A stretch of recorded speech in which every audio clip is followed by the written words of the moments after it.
I'd wake up at 4 a.m. and get up and be starving and try to find snacks in my box. And the last night, I didn't have anything left. So I was just looking through my box, seeing what there was. And like, there's people all around you in tents, so you're trying to not make noise. And the only thing I found was some dried old-fashioned oats. So I was just in my tent scooping oats up. No, you were not.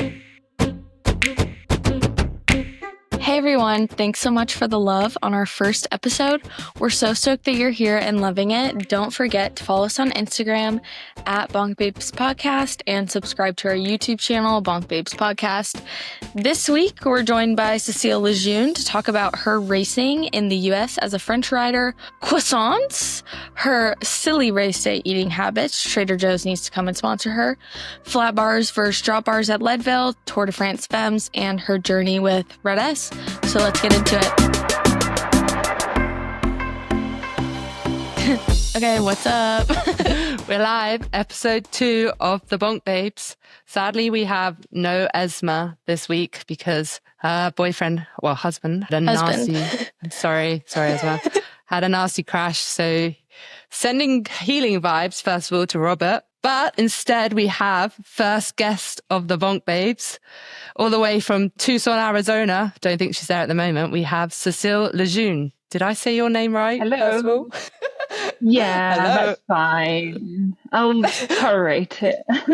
So how do you say it in your accent? So how would I in say English, it, I'll say Cécile Lejeune. But then if I'm speaking French, it'll be Cécile Lejeune. Cécile Lejeune. Wow. Amazing. I wish my name was cool. Yeah. Thank you. First of all, thanks for coming on the pod with us and being our first guest. Yeah, thanks for having honored. me. I'm glad to be a bonk babe. I do bonk sometimes, so I feel like yeah, and you are a babe. And you are a babe, yeah. So I think it's we'll go back to front with your journey and start with where you are right now. So for those that don't know, Cécile was in Lifetime Grand Prix. She did an amazing 5th at Unbound, was it? Yep. Ciotta 11th, maybe? Yeah. Wasn't as good, but yeah. That's still amazing. That course is pretty fun. And now, so how is Leadville prep going for you? Oh, I thought it was going well. And then I got here and I rode at 10,000 feet, and it was terrible. I felt like I had never ridden a bike before. It's the weirdest thing. I mean, it's like anyone who's been up to elevation from sea level will know that it feels really hard, but it's like that on steroids. You have your legs feel fine, but you're just huffing and puffing. It's just terrible. So I don't know how I'm going to race 8 hours like this, but we'll see. Have you done much? Have you done much altitude before? Or is this pretty much your first experience? No, I'm used to altitude. I did some when I was a triathlete, and I did some last year before Tour de Gila. And I've been up at altitude in Flagstaff, and I was also in Durango before coming up here. So I think I've acclimated to 2,000. So what's that? 7.5, 6.5, something like that. But then coming up here is a whole other beast. Yeah. Grace, you were in Leadville last. Yeah, I was in Leadville last month. But I will say, I feel like it gets better. But also when I was there, I was like, yeah, I could never do Leadville. But then when I left, I was like, maybe next year. See, there we go. Yeah. And yeah, I'm hoping I'll get better in a few days. Yeah. And how, obviously, like, a lot of those that you'll be racing against in Leadville, like, they seem to have done it before. And year on year, we hear about the bike chat, and now people are calling it a gravel race. So are you racing a gravel bike or a mountain bike, or what are you doing? She has the Santa Cruz Blur. Yeah, I do. No drop bars though. I'm not a cool kid. Yeah. No, I rode parts of a course and I thought, that's not too bad. And then I rode down Powerline, which is the steepest and maybe rockiest descent on course. And I thought, I'm very glad I have suspension really? front and back. Yeah, I mean, it's not that bad compared to some mountain bike trails, but yeah, it's a bit chunky. I'm glad I have suspension. Yeah. Yeah, I've heard it's worse. Powerline is worse this year than it has been. Great. Thanks, Leadville, for my first time here. It's worth addition. Great. But though it'll be better if you're not on drop bars though for the descent. So yeah. And also you don't know it any other way, so you can just go in. Exactly. No, it's fine. And well, I got this bike 5 days ago. No, what day is it? A week ago. That sounds like me. Something like that. Yeah. That's stuff I do. So it's like I have to get used to it really fast, and I rode it once before coming out here. And so for me, the only thing that this bike has been ridden on is the Leadville course. I'm getting used to a bike on the course, which I think is good, maybe. Yeah, no, definitely. And have you done a mountain bike race before, or is this the same? I did one in Arizona, but it was like this. It was like a mountain bike, a marathon mountain bike race. It was on a pretty easy course. No, I'm not a mountain bike. So. And there was the they did the Lifetime Series race, didn't they? Like, was it last weekend? The weekend before? Yeah, last weekend. Yeah. What made you not want to do that? Just because you didn't have your bike, pretty much. Yeah, I mean, it's the entry fee's $600. I didn't race over 3 days. Yeah, as well. Jeez. Yeah, I mean, I'm trying to. I think the team would have, if I had said, "Oh yeah, I want to do it," the team would have paid for it. But I'm trying to be a bit cognizant of not putting too much stress on them, because I know me being on the team this year, it's deviating from what they usually do. Sending the girls off to Europe, doing all these things. So I'm trying to not put too much financial stress on them. Yes, sorry, I should mention I'm on Team CCB, which is a road team, and it's more like a diva road team. They do amazing things. They have sent more girls off to Conti or pro teams on the road than any other program in the US, and we do a really good job of developing girls. So it's great to have been part of that. Yeah, that's amazing. And so I suppose that kind of can talk a bit about your journey into the gravel scene. And so were you racing for this team purely on the road before? I mean, it's funny. I feel like we've actually lived a similar path in terms of our road cycling career, triathlon career and all that. But so was it, you were purely road last year, was it? This is your first main year of gravel? Yeah, I did BWR Arizona last year. I did Oregon. So I was gravel curious, I'll say. But it wasn't my main event. I just thought, it sounds fun. I did think that's what I wanted to go towards, but I was mostly racing roads. Yeah, amazing. Like mainly because you did some. I think I saw that we both did the Valenciana stage race. Do you remember that, Setmana? The same year? Yeah, the same year. Which is wild. Who were you racing with? I was with Cams Basso. I did it 2 years in a row. I did Cams Basso, and then the following year, it was the same team, but we were called Das Hansing. Oh, yeah. But I was like, that was so funny. And I feel like we must have been thinking the same thing, because there was like Van Vleuten. Everyone was like, yeah, it's like first race of the year. There won't be many pros there. There was like Van Vleuten, Demi Vollering, like everyone rocked up to this first stage race. And I was just like, this is one way to learn. But yeah. Well, especially you guys drove from, I remember some of the British teams drove all the way down to like middle of Spain to do this race.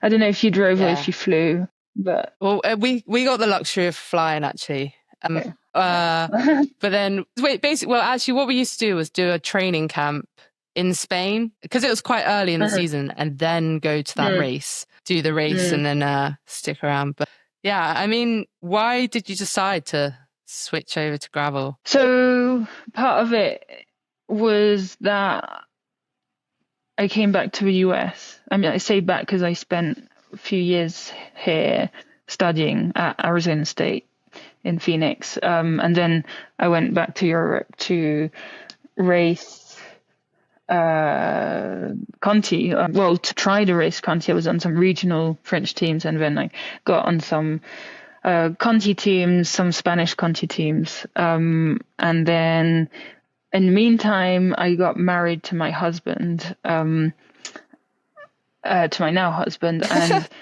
I wanted to maybe, go live with him.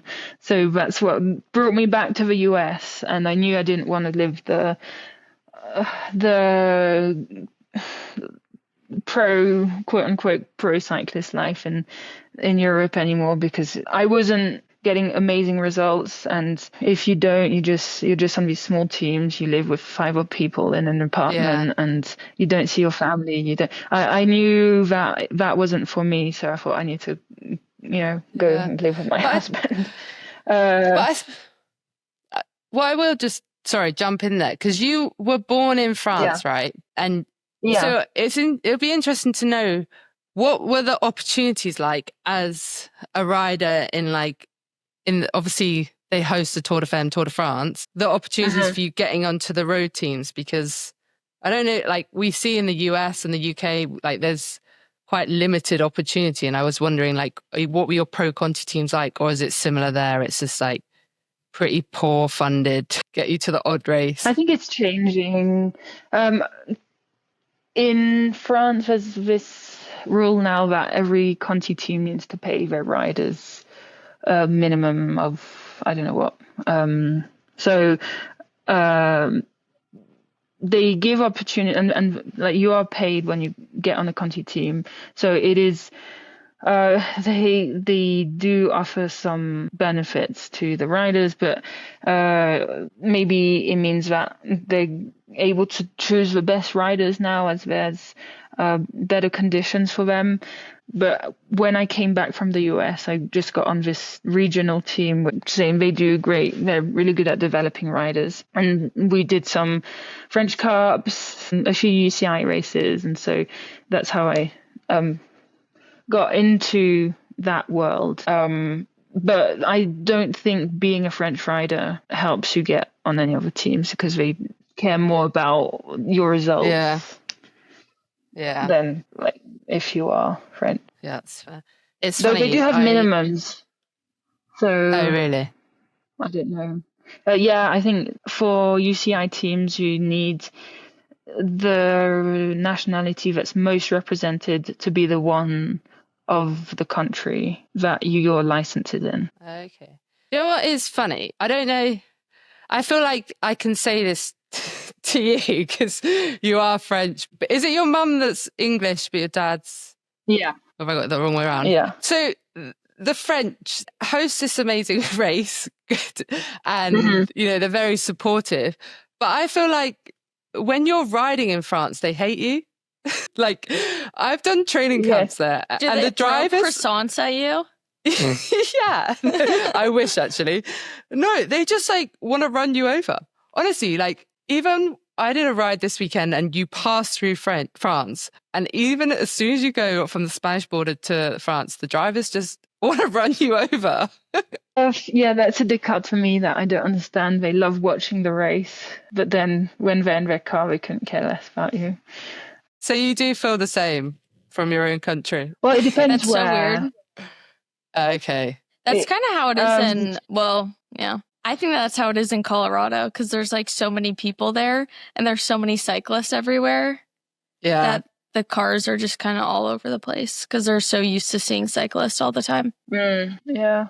Well, I think it depends where it is, because where my parents live now in the east of France, it's a very rural area. I've never had an issue. I mean, there aren't that many cars, I suppose. I mean, to be fair, I grew up in the suburbs, around Paris, people are just Paris. They're such jerks. They're in a hurry all the time. Okay, she's saying this, so I feel free now to say it. A French person saying this. I used to work with Parisians. Wait, I'm allowed to say. You're not allowed to say.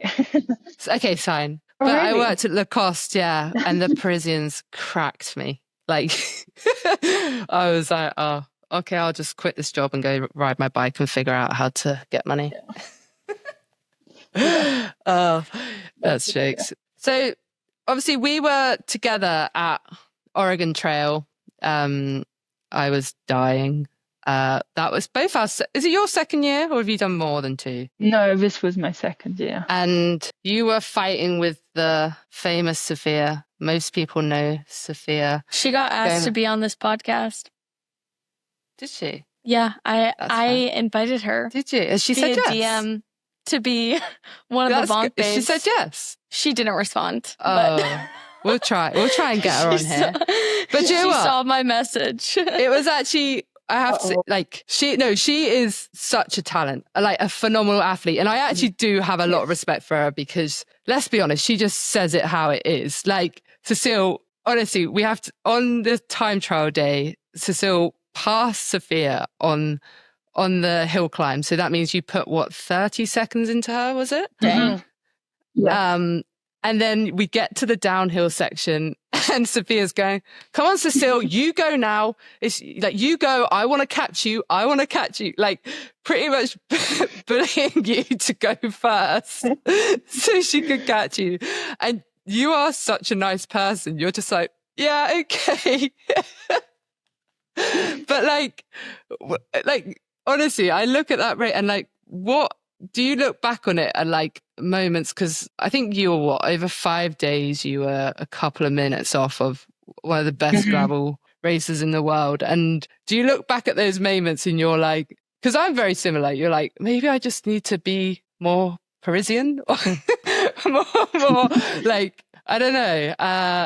How do you reflect on that race, I suppose, and when you're racing people like Sophia? And I think I learned a lot from that race, both about myself physically, also about how she races and how she approaches the last miles of race and how she puts effort in and when she works. And so I think because we spent so much time riding together and we were in situations, in the last miles of race where you have to decide, we keep working, who pulls, do we have enough time? There were times where I thought, you shouldn't be doing this. It's disrespectful. But then with some reflection, I think, no, she's just like being the best competitive athlete that she can be. She uses everything that's available to her to win. And that's one of the reasons why she's so good and why she's been doing so well all these years. But yeah, there are some things that I would have changed. I would have maybe timed sprints better. The last day we were together in the last miles, I caught her on the descent. And I think I should have just kept attacking her because I had nothing to lose. Yeah. Because I attacked her once and then we just sat up completely, like we were going, 10 miles an hour or something. And then Sarah Sturm came shooting from behind and she looked at us and said, "What are you doing?" And we were just looking at each other. So yeah, there's some things like that I would have changed, but overall I'm pretty happy with how I race. Amazing. I also take being second with a grain of salt because there's some days that I felt really bad, and it's partly because I slept really badly, and also the challenge of Oregon Trail, I think, is not only the 5 days of racing. I think the hardest thing is sleeping in a tent, but then like you're always walking. Oh, 100%. You're walking, you're constantly walking. They need to make like glamping options. Well, we Well, Cecile, didn't you build your own tent? But we essentially got VIP tent, like you can get VIP camping. But then what's hard is I think you'll probably agree with this. You can't switch off ever. No. Like you get back from your race and it's like, you got to empty your bladder. You got to set up your camp. Then you're surrounded by people. People want to chat, which is like, don't get me wrong. I am the most social person ever, but you leave those 5 days, not just exhausted from the racing, but like everything, the talking, the doing, just everything is 10 times harder. Because you're always around people. That's one of the things that made me not sleep is you spend the day racing, you get back, you eat, you shower. You spend some nights I was spending half an hour in a shower line. Oh my gosh. No, you can't recover that way. And then you eat with people, you go to the awards event and you chat and whatnot, and it's great. But then the first time in the day when you're alone with your thoughts is when you lie down to go to sleep. And then for me, my brain was just processing everything that went on in the day. And by the time you're done doing that, like an hour has gone by and you haven't slept. And then you realize you're hungry again. I was like, I wish I took more snacks. I don't know why. I just... well, I have a funny anecdote about that. The last night, so that's another reason why I couldn't sleep is I'd wake up at 4 a.m. and get up and I'd be starving and try to find snacks in my box. And the last night, I didn't have anything left, so I was just looking through my box, seeing what there was, and like there's people all around you in tents, so you're trying to not make noise. And the only thing I found was some dried old-fashioned oats. So I was just in my tent scooping oats up. No, you were not. I felt like this is my life now, just eating dry oats at 4 a.m. in the dark. Oh my God. And so things like that. And same, I don't think that's from the riding. I mean, sure, it's partly from the riding, but it's from, like, if you want to get up and plug your phone in to get battery on your Garmin, you have to get up and get your charger, plug it in there. If you want to go to can we also talk about that charging zone? No. That was a whole the charging zone. Like, I thought it was good. It killed my SRAM battery. I thought I started a race, got to the start line, my battery had died. Good old Brad saved me, and I just robbed his. Oh, what a simp! What a simp! Yeah, but it's like a fire hazard waiting to happen. That was. But so that, and one day I timed how long it took me to go to the restroom, and I walked, and it was 3.5, I think it was 3 or 4 minutes to go there, and then you have to walk back and stop. It's just like you always have these little things that add up. Okay, I have a confession. Like, one night I was actually so tired, and it was I think it was the first night that I couldn't even find the toilet blocks. And then I just found a tree, and I was like, I'm going behind the tree. I was like, look, it's acceptable when we're in Lycra, so it's acceptable at 2 a.m. when I'm camping. I couldn't even That's what I would do. Yeah. Well, it was too I'll make you feel better. far. I had so many people say they did that. And I'll make you feel even better. I heard a guy say that he peed in a bottle. Well, I thought you were going to say he did something else. But why in a bottle? Just get it out. Yeah, go outside. Men have the luxury. Yeah. I don't know. But do you know what? I suppose. One thing that Sophia laughed about, because we all know that during this whole experience, whilst me and Cecile were having about 4 hours, 5 hours sleep each night, Sophia is uploading her sleep that she's getting each night on Instagram. And I straight up just said, you're a dick. I was like, and it was also, she sleeps like 9 hours a night. I don't think I ever do that, but maybe that's just me.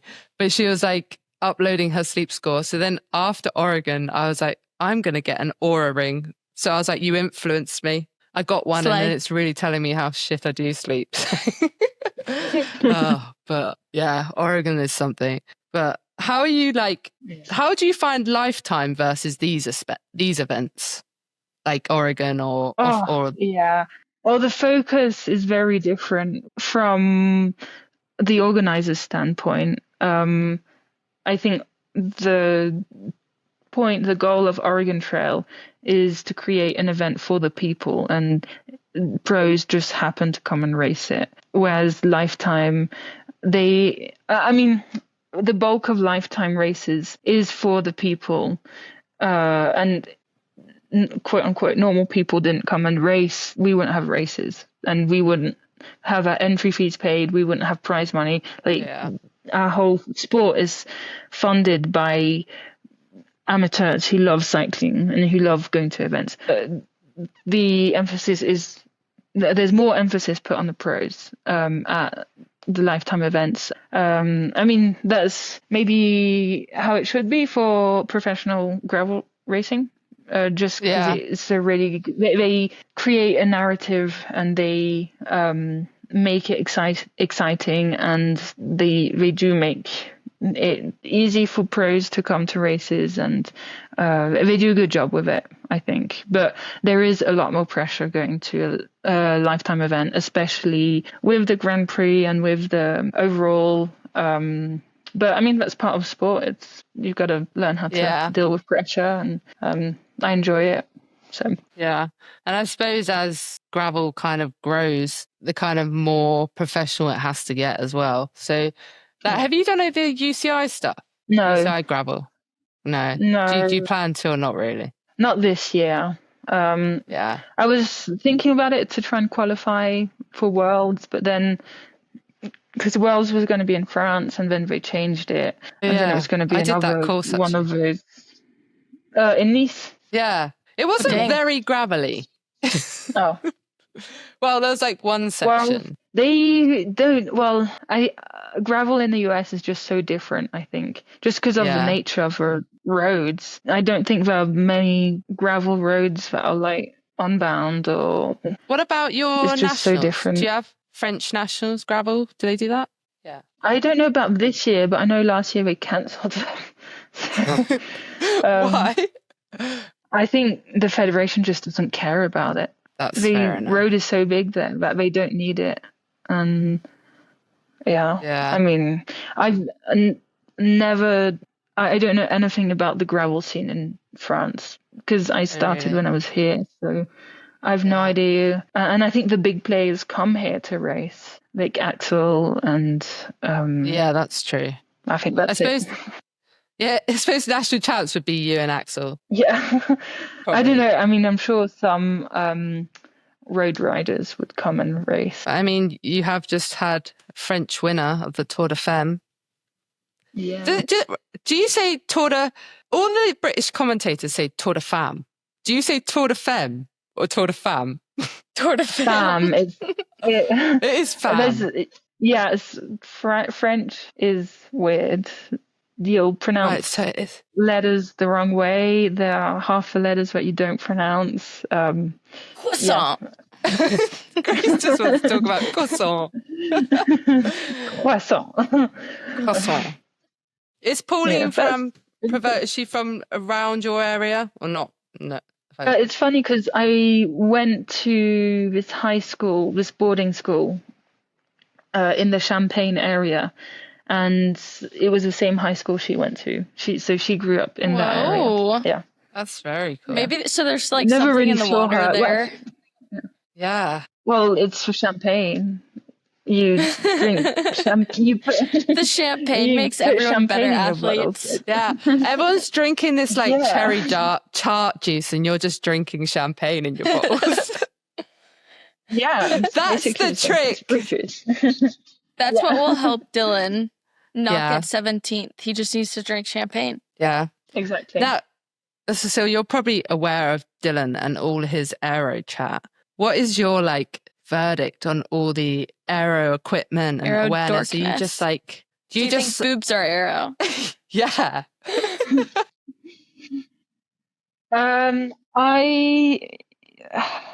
I don't think that's my limiting factor at the moment. I think I have a lot more to learn in about the bike and about the courses and about how to ride my bike better. Before I think I'll get into that once I've explored everything else. Well, I think it'll be quite scary by the time you're at that. Good for him. He's probably making a living. I love that. We should basically tell Dylan he needs to just learn how to ride his bike and then think about the airiness. No, he said that. Maybe it was Drew or Chase Work. One of them was like, the reason why you do marginal gains is because you've tried everything else. Yeah. And it's like the marginal gains is like the last ditch effort to try and save your cycling career. No, I'm joking. But like, I mean, at Leadville, I don't really think airiness matters. It's literally up and down, isn't it? Yeah, well, I mean, I'll be wearing an aero helmet and aero socks and shoe covers and skin suit. Actually, that just reminded me. Was it the start of this year? I was in California, and I did this group ride, and it was just like a gentle gravel group ride, and this guy rocked up in a mountain bike full skin suit, like aero socks, aero shoe covers for a casual ride, and then the first corner he hit the deck so hard. That's what I'm talking about. I'm trying. It's like he's going for the marginal gains before going for the maximal gains. Yeah, but you have got my priorities wrong. But you were like descending so good at Oregon and stuff. So where has that come from? Being on the road, or where have your skills come from? I spent 2 weeks in Flagstaff before, and I was just trying to, because in my mind I was like, they're all going to drop me on a downhill, so I was trying to descend super fast, and it's just a matter of, the first day I got dropped on a downhill, and I think I just got better day after day.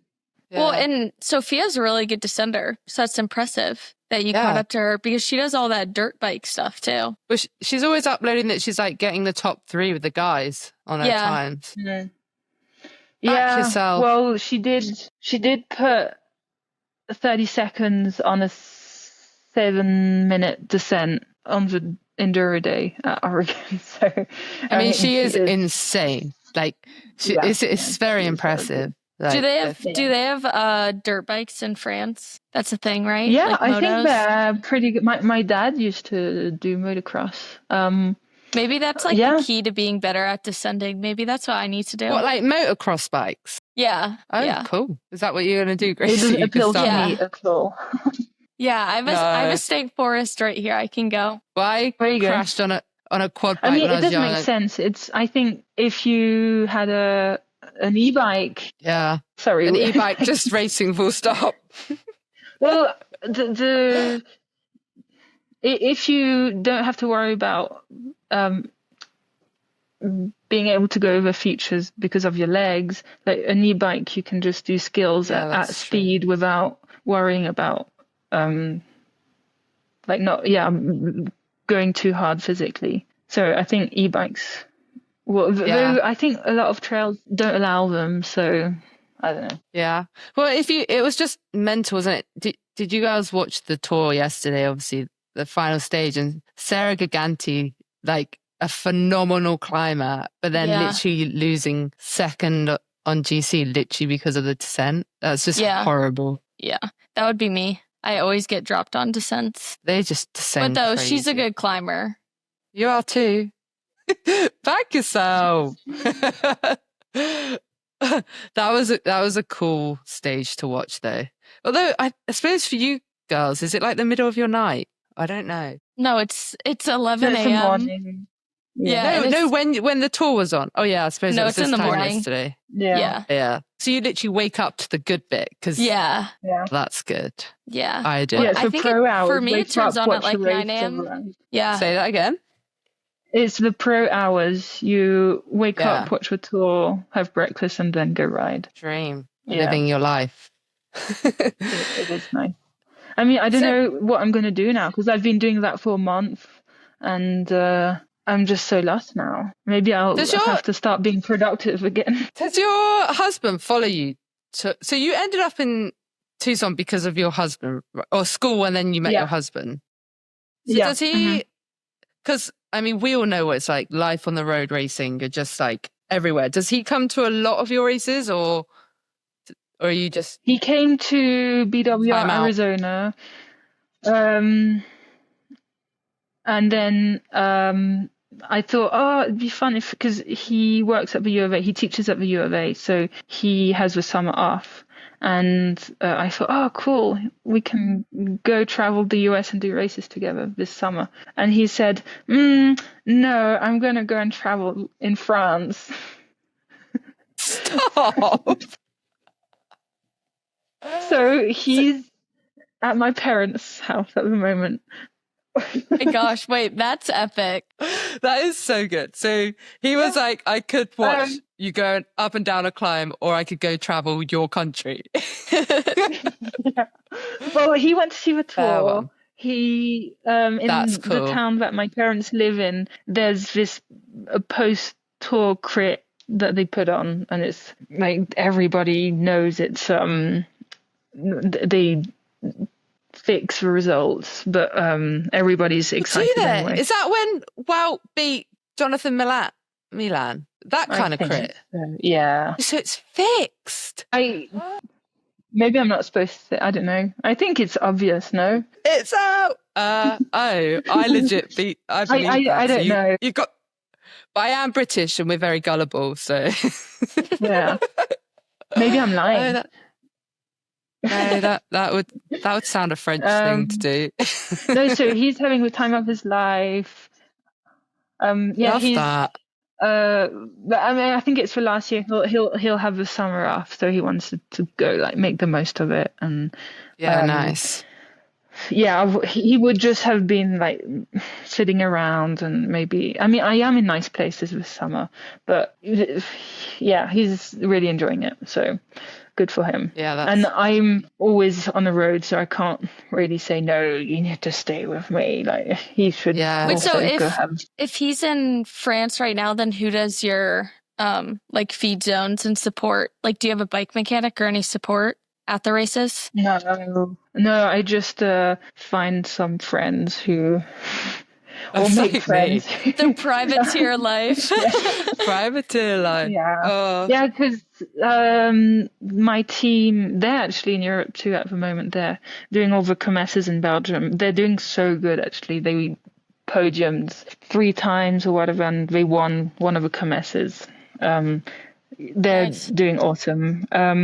So yeah, they're all off doing that. Yeah, all the races this year, just figuring it out and finding friends. And I don't know, people. Because I'm very much, I think that is the privateer life, isn't it? Like, there's, I mean, next year you deserve, you know, full, I don't know what direction you're going, but if like it is full support in the privateer world, away from like the road team, like you very much deserve that. But I think a lot of people are asking me at the minute, like, do you think gravel is going to be team? Like, do you think it should go the team direction, and I don't know what your point of view of it is, but for me, I'm like, I do think it will eventually go to the team point of view, but the problem is everyone's still racing very selfishly. So there are these gravel teams out there, but in racing, to be quite frank, they are not working together, and if anything, they're just like fucking each other up a little bit. Yeah.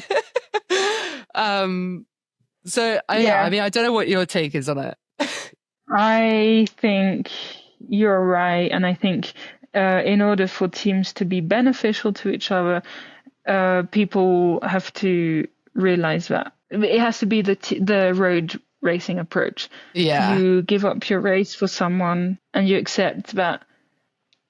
And also, there has to be a different narrative around the team in the media and from the teams, to recognizing that if someone wins on the team and they had an assist, it's this team won with this person. Yes, 100%. Or this rider won with this person, and that person has to be mentioned.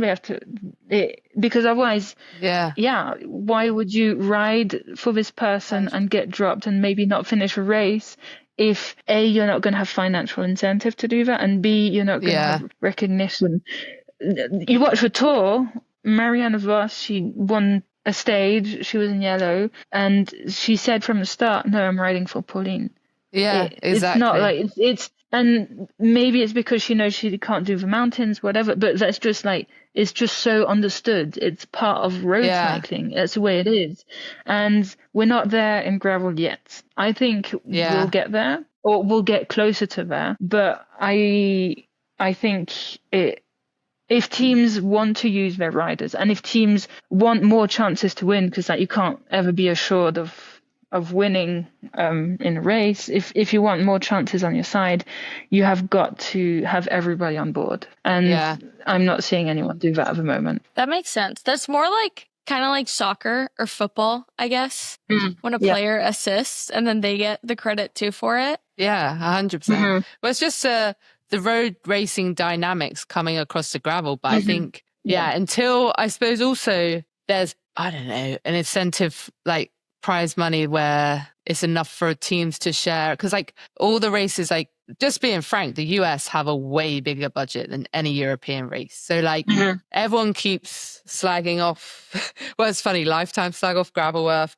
slag off Lifetime, but the reality is like I know that the European scene doesn't have as much of a budget, but like I think the way the gravel earth are doing it is right in terms of they're making it accessible to everyone, because they're putting races in the US and in Europe. Because I've done Lifetime before, and when I was doing it, I was full-time road, full-time job, trying to do a bit of gravel. And I got to Leadville and I financially couldn't afford it anymore, because, I mean, still, like prices to stay in accommodation in Leadville is just ridiculous. And I think if these teams are going to grow and stuff, like the budgets, like to host athletes to be in these big races is massive. So, I mean, you guys are probably familiar how Ironman does it with their professionals, but they have to pay $1,000 up front and they can sign up for any race. So it's like for Lifetime events, I'm like, why don't they just have pros pay like $500 and they could sign up for all of the Lifetime races? Because that would make the most sense, because it is like you were saying, Cecile, amateurs fund the sport, but also it's like amateurs watch cycling because of the pros and they're so into it because of the pros. So I don't get why pros even have to feedback loop. Pay. Yeah, it's crazy. I mean, we don't pay, if you are in the series, you don't pay for, your entry. But if you're not in a series, you still have to pay. So that is definitely a big plus of life. I mean, I love them both for their different reasons. I'm not I mean, they're both trying to grow our sport, which is most important. I mean, Tracker live streaming this year was insane. I don't know if you guys saw it, but like Leadville will be live streamed. Did you see that? I'm excited. Yeah, we'll be watching you. We'll be watching you. Yeah. While I'm dying up, I'll try and wipe my slobber off my mouth if there's a camera pointed at me. I think I have to say, you're obviously, we can go into this a bit more detail because I do think it's an important topic. But in terms of, you've been known for your fueling snack choices to be quite rogue in races. In Unbound, you had some pretzels, right? So what's your snack choice for Leadville? Croissant. Yeah. I should actually, yesterday I went down to Golden to ride at quote unquote lower elevation. And I came across a French bakery and I thought, French bakery? Yeah, right. Okay. What is going to be the typical like soft baguette? And went in and I said, are you French? Not expecting anything. And all three of the people working there were French. And I was so happy. And that's so good. Bought a baguette and I bought a pain au chocolat, and it was legit. So I love shout that you can out just switch. to what was it called? Et voilà. Et voilà. Voila. I love that you sound more posh and proper English than I do. You guys both sound way more posh than an American person. No, it's funny because, I mean, you know, I didn't grow up in England, and so I didn't go to school in England. I didn't hear slang when I grew up. You didn't? I must have heard. No, I must have learned swear words from TV, you know. And that's so when you're in your family context, well, in my family at least, you kind of you don't swear. You don't. Well, I don't. We didn't swear. We spoke well, and that's the only place I spoke English. Yeah. And so that's. And the language you have is the one that most of the language you have is the one that you learn from when you're a kid. You keep that your whole life unless you really spend a long time. Have you been to the UK? So, yeah, I have all my mum's family there. So nice. Hemel Hempstead. Lovely. Yeah. Mm-hmm. It's the town that has the crazy roundabouts. I don't know if you've ever heard of that. Is it like, that's a north above London, right? Northwest, I think. Yeah, it's I think close to. I think I've actually Watford, ridden through there. Yeah, I think I've ridden through there. St. Albans. Yeah. St. Albans is lovely. Yeah, very nice. Yeah, it is. Quite posh, actually. When I used to do triathlon, and we'd visit my family, nearest or the best pool that was around was in St. Albans. I love that. We would go there. Yeah, when we visited. So triathlon was where it all started for you in sport. Yeah. Really. Yeah. I started when I was 12. Wow. Loved it. It was like you get to train 6 times a week with different sports, and clubs are a big thing in France. Always so sad to see that there isn't the equivalent of clubs in the US, because it's a really big part of French culture, a big part of French sporting culture. And so I had a great club, and then progressively got better at it, and went in that boarding school for triathlon, and got really into it. And was your favorite discipline the cycling then, or? No, I was best at running. It was really my best discipline. Because you'd compete in the winter. We'd do cross country, and in the summer we'd also do some track just to like get some speed in. And it was really good. I had better results running than in triathlon. But for me, it was like the best sport, triathlon, so I had to keep doing that. Yeah, that's how I think too. It's easy it's not easy, but it's nice for burnout. That's how I started, was through triathlons. Yeah, so I did like kids triathlon super young, but it was so fun because if you didn't want to bike one day, you could just go for a run instead. Yeah. When I did it, I hated cycling. I literally hated it. Yeah. I was just, because what was your best discipline? So I grew up a swimmer and a runner, kind of did them parallel to each other. But my brother was on a I need to remember it, like French cycling team. So he lived in France doing his cycling, and every time he came home, he'd like try to get me out on the bike. And and he was trying to teach me how to draft. And because I'd just always sit in the wind, he was like, sit on the wheel. It's so much easier. And I'd be like, no, I'm going to sit here. And I just hated it. And I was like, I quit this. I'm going back to swimming and running. That was like, it was so funny. So now I look back and I'm like, oh, it wasn't until I went to college and I did rowing that cycling was our crossover My mom sport. always wanted me to do rowing. Really? When I was in high school, she was like, you should do rowing in college. Yeah. Because in the US, you can just like walk on the rowing team. There's Really? not a lot of, well, I don't know how it is like in other countries, but like here, no one really grows up rowing. So it's like, if you want to be a D1 athlete in college, you could just walk on your college team and just like try out. And then that's like an easy in. But to like athletics. But yeah, she always wanted me to do rowing. It's brutal. It was, When I quit rowing, I stepped out of the boat and I was like, I will never get back in a boat or on the machine again. Wow. And I genuinely haven't. I think I've done any type of boat. No, I'll go on even a speedboat. The fun ones. Coming in on your lake yard boat. Yeah. But yeah, I just you know when you're that you didn't like. Do you know what it was like? There's so many politics in sport, right? And I was at a high performance university for rowing, and it was very intense. And we literally put our life and soul into our training, like everything. And we'd be doing these GB trials, and then it was political about like, oh, that girl had been in the system since a junior, so then she gets selected, even though you'd just beaten her on the water. And I quit sport after that, and I swore I'd never do competitive sport again. And now here I am. And here you are. Look at you now. Yeah. The most competitive one out there. No, I'm competitive, but I like to have fun. I like to, it's like Oregon, right? That's my kind of vibes. We race hard, but then we do have fun and have a laugh.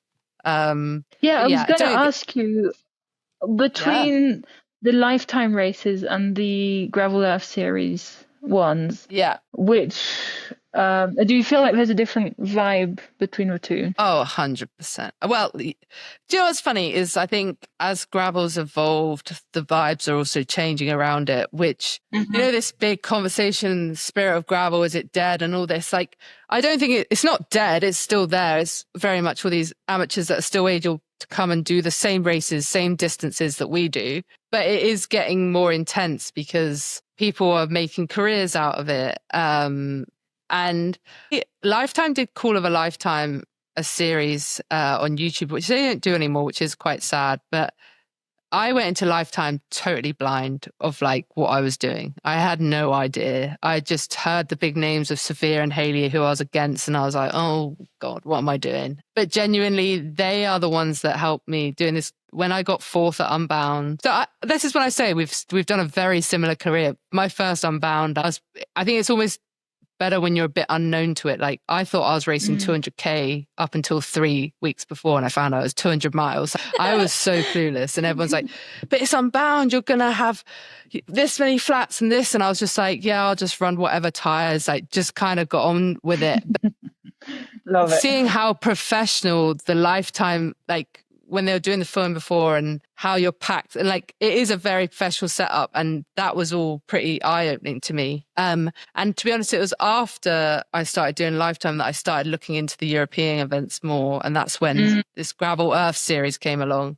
And I do think that it's funny because everyone does compare Unbound and Tracker as the European and US version of each other, and I will say that the Tracker course is brutal. Like it is so pretty technical. It's a lot more technical and hilly and stuff, and there is a great vibe. But I think what Lifetime don't show enough of is they are always promoting the pros, which is amazing and stuff, but actually the community at Unbound is incredible, and the brand activations, which ultimately help us race full time, that goes on there is so good. And you are seeing Tracker trying to build to become more that. And I am very split with it because I know the boys on the Bonk Bros podcast, they do always slag off the Gravel Earth. But when you see what Gerard is doing for like the community aspect and the environment and, trying to make it accessible to everyone, it is pretty cool. But you are starting to see like Sophia came and did Tracker 200. So people are starting to come over. Sorry, what were you going to say? Do you think, I was going to say, do you think, because these events existed before the Gravel Earth series. Yeah. Right? Yeah. So what added value does that series bring to these events? In reality, Trackers, Unbound was Dirty Kansas, and that's been going on to how many years? Like, silly amount of years, whereas Tracker's actually quite new. I think this was only its 4th or 5th edition. So it doesn't actually have the heritage of what Unbound has. So to see the progression of the growth of what is being done already, it's pretty impressive. I don't know if they'll ever match side by side, or maybe they will. I don't know. But I think the problem is when people get into Lifetime, they are so locked in Lifetime that they are scared to deviate out, especially like Dylan. Dylan is Lifetime. That's what I was about to say. Lifetime. So like obviously you're doing Oregon names. Trail and stuff like that. But like, I think now that Gravelworth series are putting events around Lifetime in the US, it will start opening up the series and like it becoming even more competitive for the overall series. But yeah, I'm very much, I would love to be able to do Lifetime again and do it properly, because I've never really been able to do that, in all honesty. But we will see. Lifetime letter in. Yeah. Yeah. But now one more topic I will bring up with you, just because I do think it's an important topic and you're very open and honest about it on your Instagram. If anyone hasn't seen Cecile's Instagram, it's very entertaining, by the way. It's very good. I love the content. I need to learn how you edit your videos, like the taking the clothes off. I tried that and it was a disaster. Like, I will not be sharing that. We need tutorials. Next time we have a 5-day stage race. We'll do a video together next time we see each other. We should. Yeah, you can teach me French on how to edit a video.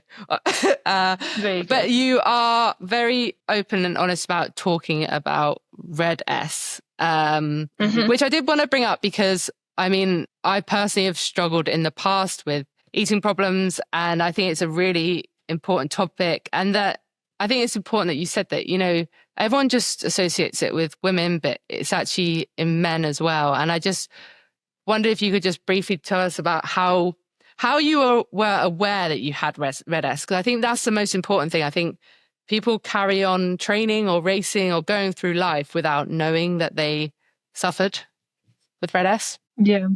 Yeah, so when I was a teenager, I think it was maybe the second or third year I was doing triathlon. I got a stress fracture and I didn't have an eating disorder at that point. And then after that, I think maybe it was at an age where you start being more self-conscious about your body. And while I was recovering from that, I was told, well, you're not training as much, so be careful of what you're eating. And I just took that and ran. And from that point on a bit, it was like, oh, can I eat one fewer potatoes and will I be okay? And it was just a game of trying to eat less and less and less. I mean, it's difficult to say because I was still eating probably more than a quote unquote normal person because I was training so much. You burn it all. But I started trying to restrict how much I was eating and started seeing certain foods as not good, not healthy. And I lost some weight. I didn't have my period I only got from when I was 15 or something, I only started getting my period back regularly a few years ago. I'm 27 now. So didn't have my period, didn't bother me, didn't really care. And it sucks having your period, right?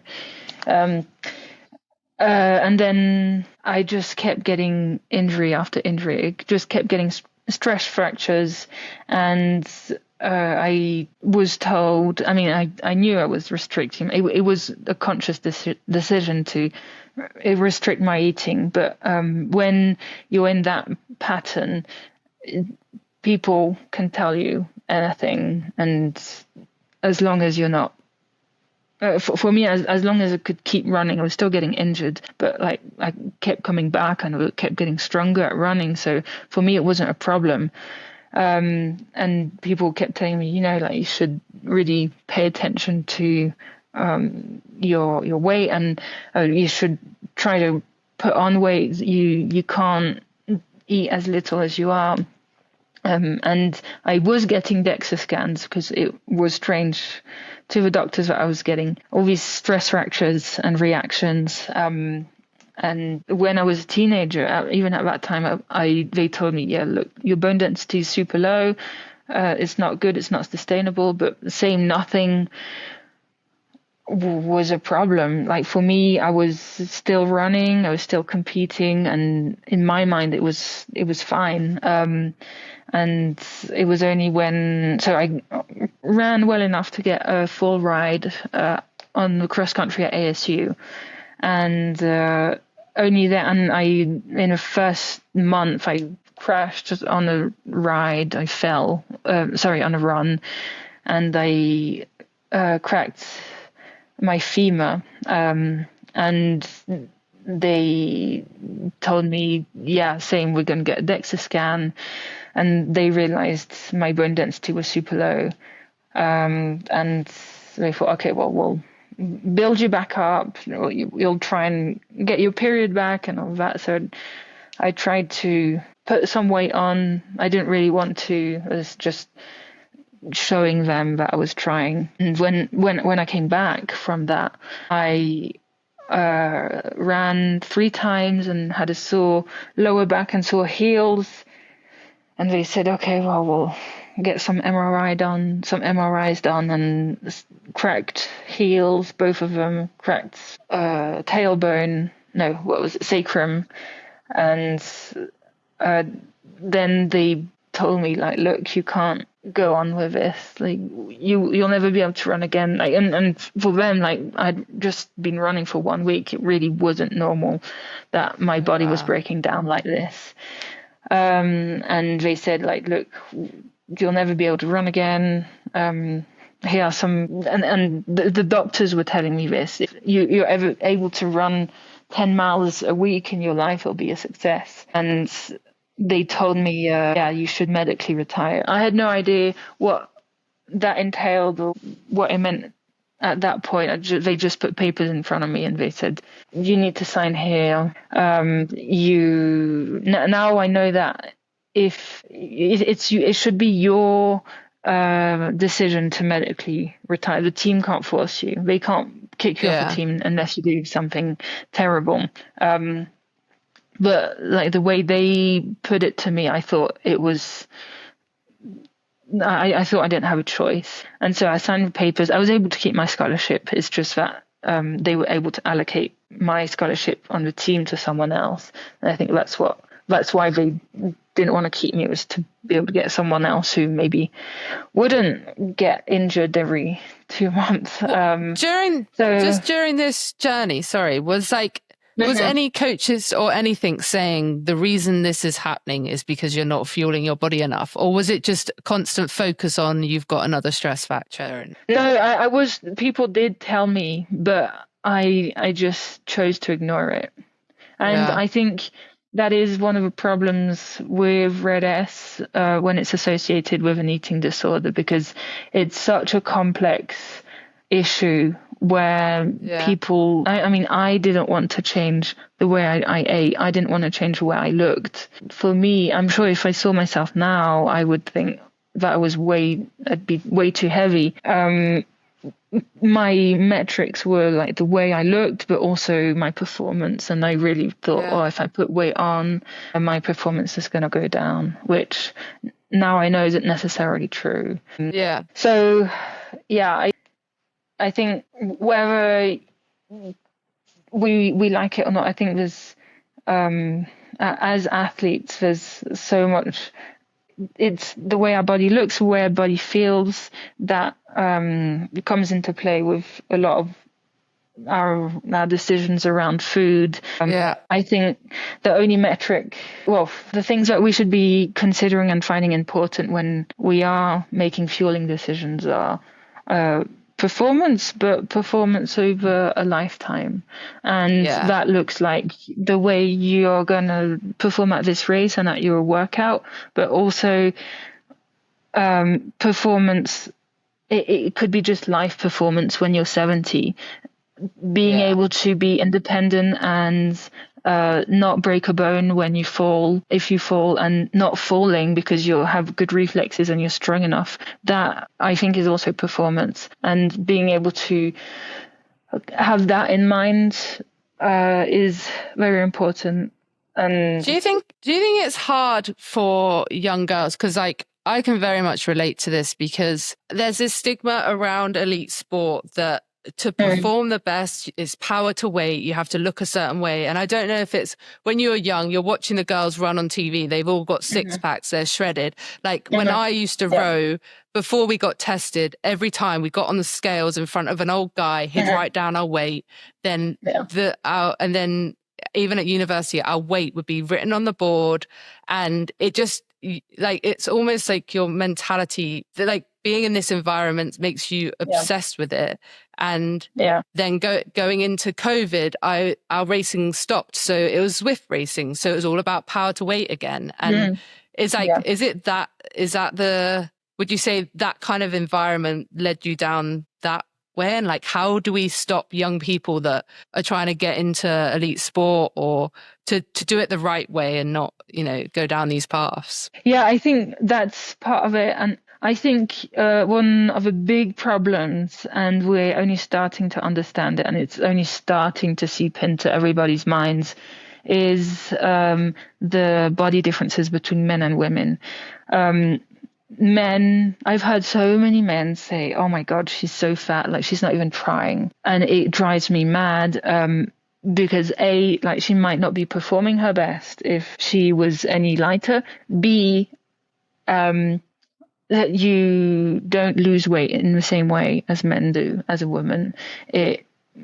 If you're in a big calorie deficit, your body won't support it. It will break down, and if there's a men's body might be able to support a bigger calorie deficit just because that's the way they're made, and so it makes it easier for men to lose weight and keep it off. And also men's bodies are leaner, full stop. Like they're able to be leaner, and they're able to perform leaner. And so there's just I'm thinking of it as like men think of it, and they're like, yeah, if they're able to lose weight very fast and quickly, maybe they think, well, why, like women who don't. Who can't do that? Yeah, they're just not trying enough. They're lazy, and I think that's a big problem because we don't know. Like it's just men, or I say men, and people are going to say, "Well, I don't say that," but I think it is just this misconception of how the body works, and there's being a lot of studies done on it now about it. We're starting to understand a bit more about it, but if you hear those messages, you internalize them, and you think, yeah, I have to be like this because that's how we're supposed to be if we want to be fast. And yeah, as you say, we see these people, these high performing athletes, be a certain way and look a certain way. I think, and just looking at Pauline this week at the Tour de France, who was extremely lean, and she talked about it. And I think and Demi talked about it too, saying that she didn't want to lose weight for performance. She wanted to stay healthy. There is a difference between always being lean and leaning up for an event. I'm not saying the way Pauline is healthy. I don't know at the moment, because like she did say, she isn't going to stay like this. And if you look at her peak performances year after year, she has, and she's very good at choosing a race, peaking for it, losing 10 pounds for it, and performing very well, and then putting those 10 pounds back on. And I don't know if that's a very healthy thing to do either, but fact is that she doesn't stay out that weight. I suppose. Yeah, she's not aware of it, and she doesn't stay out that weight the whole year round. And I think for women and just like athletes in general, maybe you can reach that weight, but it's not a good thing to stay at it. And I don't want people to think this message is that you need to lose 10 pounds for your peak race. But it's just like the way we see athletes performing at their best isn't for all of them isn't the way that they are the whole year round. Yeah, no, for sure.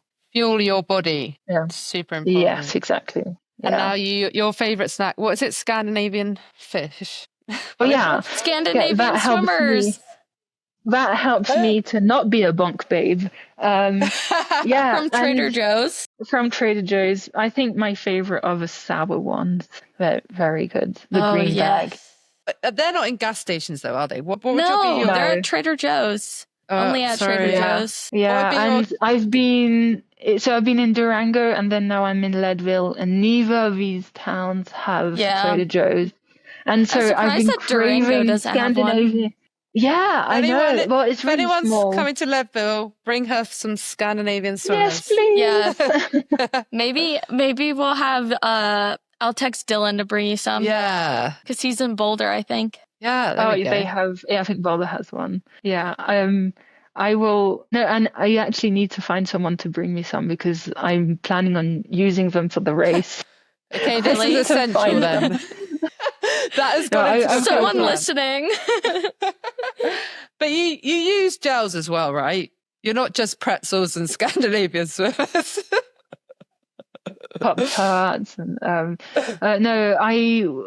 the team works with Carbs Fuel, which makes 50-gram gels, which I love. Yeah, that's good. And yeah, I really like them. And they just came out with some caffeinated ones of 50 grams with 100 milligrams of caffeine. That's a lot of caffeine. I saw those. Yeah. So mine have that. Do you know, I think during Tracker I had 4 100 milligram ones. Oh, guys, I was ill. I had to get through that race.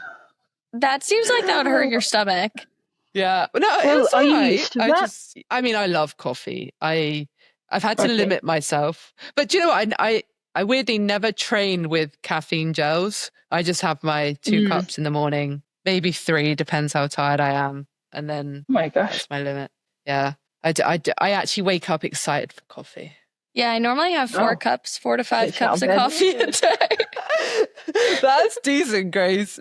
Yeah, I'm on my 3rd. Okay, that by the in France, they drink a lot of coffee too. They'll drink coffee when you go out to eat in a restaurant or something. So you have starters, which in France are called entrée, which confuses a lot of Americans. Entrée, yeah. Then you have main course, dessert. No, sorry, main course, cheese, and then dessert. Do you like cheese? And then coffee. So basically, you're either going to have. I know in the UK they do cheese after dessert, which for me is crazy. But yeah, I normally just skip that vibe. That vibe's not really. Wait, so I have a question because I'm vegan. So if I went to France or the UK, would vegans just be screwed? Yeah, I'm veganish. And veganish. Yeah, I'm vegetarian-ish actually as well. Okay. Screw me. Yeah, they're not super accommodating. Yeah, the number of times I've been to a restaurant in France and just gotten fries and salad is you just have to eat croissant. Very high. Oh, but wait, that has it normally has eggs and milk. Oh, so you don't even. But I've eaten 4 eggs and just butter. Yeah. Butter. Yeah. So I'm mainly vegetarian, and then with my illnesses and everything, and I was like, I've always had low iron, and I've always had slight anemia. But then I went and ate a steak. So I didn't eat for 8 years. And then I was so sick of them being like, your iron's still low, your iron's still low. I just went and ate a steak. Yeah, wait, so my iron's low too, so that's why I'm eating eggs. Oh. So do you supplement? So you're vegan-ish? Yeah, I have 65 milligram supplements of iron and vitamin D because my vitamin D is low. How do you get enough protein and stuff then, Cecile? Oh, I eat so much tofu. I love tofu. Oh, see, I hate tofu. Oh, no, well, I make it tonight. Peanut butter sticky tofu. Oh yeah, that's nice. Wait, send a photo. Good. I want to see it. Okay. Yeah. No, actually, since not having a Trader Joe's, I'm really struggling because Trader Joe's has tofu, it has tempeh, it has all these other things that make up my diet. And I've just been eating tofu. And the Safeway has a very bad tofu, so I'm like, yeah. Don't worry, we'll send a shopping list to Dylan and he can bring it up. Send us your shopping list. We'll have Dylan go. Okay. With his bum leg. It's very long. I exclusively shop at Trader Joe's at home, and so I buy everything from Trader Joe's. Trader Joe's is good. But no, it's easier in the US than in France, I think, to be vegan. Yeah, France. Yeah, that. To be fair, in Spain, it's pretty hard as well. Really? Yeah. We'll Maybe it's because the US is just so good at processed foods. Just have some patatas bravas. Yeah. I think it's because there's such a big culture of eating out in the US that they have more options. They want to cater to everyone. Yeah, that makes sense. Maybe. And everybody has a problem here. It's either you don't eat meat, or you don't eat gluten, or you don't eat this.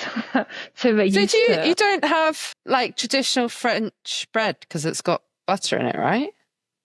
Or you eat bread? No. So there's actually a law in France that says that baguette has to be like these 4 ingredients and there can't be anything. It's really, for baguette, it's really regulated. Whoa. There's a secret baguette. I want to go to France. There's fixed crits and then secret baguettes. Da-da-da-da. Yeah. That should be the name of a podcast. Yeah, there we go. We can wrap it up on that.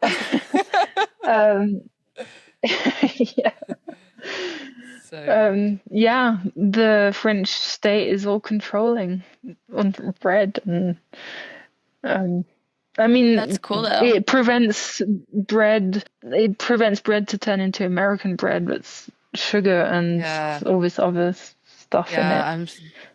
The American bread is bad. Yeah, guys, I'm sorry. Except in the French bakery on Lookout Mountain in Golden. Yeah. Big shout out. Yeah. It made my day. I just finished some intervals. I felt like crap. So good. Like really bad. And then I found some fellow French people and I felt better. Amazing. Love that. Well, we've been chatting quite a long time. We should probably wrap it up. This has been great. Thanks for coming on being our first guest you guys are on the nice. Bonk Babes. What an honor. And go rip it up at Leadville. Yeah, good luck. Have fun. Play games with Sophia. Yeah, I think I'll have fun. Some kind of fun. You will. Yeah. Well, thanks for having me. Anytime. And talk croissants, spaghetti. Yeah, see you bit of cycling. Next time. Yeah. What's your next race, Danni? This weekend, Latvia. I go to Latvia. Never been there. Cool. The last episode, I had to Google where it was because I didn't even know. Yeah, it's like a part of the Gravel World series again. But I'm coming out for Gravel Worlds, Lauf Gravel Worlds. Cool. I'll be there. Oh, cool. I'll see you there. Yeah, fun. Okay. Well, thanks for having me and see you at Gravel World, I suppose. Will do. Yay!